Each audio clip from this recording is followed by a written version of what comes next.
మిడతలు ఎలా వచ్చాయి? సృష్టికర్త అయిన దేవాతి దేవుడు తన ప్రజలతో చెప్తున్నాడు, మీరు నా మాట శ్రద్ధగా విని నా యందు భయభక్తులు కలిగి జీవించినట్లయితే ఏది మీకు హాని చేయదు. ఒకవేళ మీరు నా మాటను విని దానిని అనుసరించి జీవించకపోయినట్లయితే నేను మిడతలను మీ మధ్యలోనికి పంపిస్తాను, అవి మిమ్మల్ని నాశనం చేస్తాయని చెప్పాడు. అయితే ప్రస్తుత కాలంలో మిడతల్ని అసలు ఎలాగా విస్తరించిపోయాయో లేఖనాల్లో మనం చూసినట్లయితే, దేవుడట అగాధమును తెరిచాడు. అగాధములో నుండి, కొలిమిలో నుండి లేచు పొగ వంటి పొగ విపరీతంగా బయటకు వచ్చేసిందట. ఆ యొక్క పొగ సూర్యుని, వాయుమండలాన్ని కూడా చీకటి కమ్మునట్లుగా చేసిందట. దీని యొక్క భావాన్ని జాగ్రత్తగా చూడండి. అగాధము ఎక్కడుందో తెలుసు మీకు.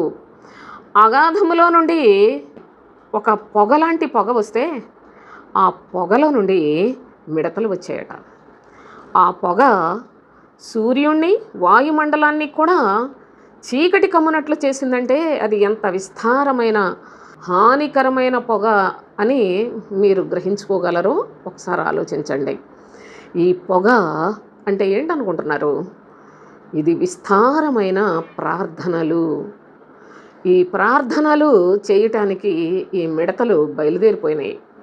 ఈ మిడతలు ఆ పొగలో నుండి వచ్చేయండి. ఇవి సూర్యుడు అనగా ప్రభు అయిన క్రీస్తును చూడనివో. అంతేకాదు, వాయుమండలము అనగా అసలు ఈ లోకమును గురించి, పరలోకాన్ని గురించి స్పష్టముగా తెలుసుకునే జ్ఞానాన్ని మనుషులకు లేకుండా చేసేది ఈ మిడతలే సోదరులారా.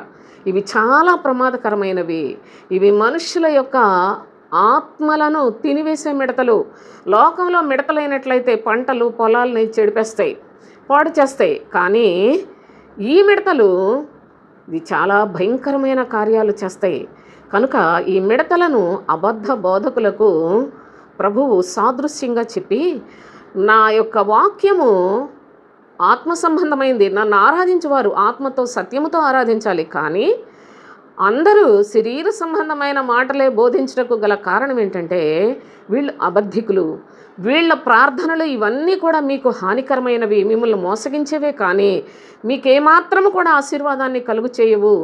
ఈ మిడతల విషయంలో బహు జాగరూకులై ఉండండి.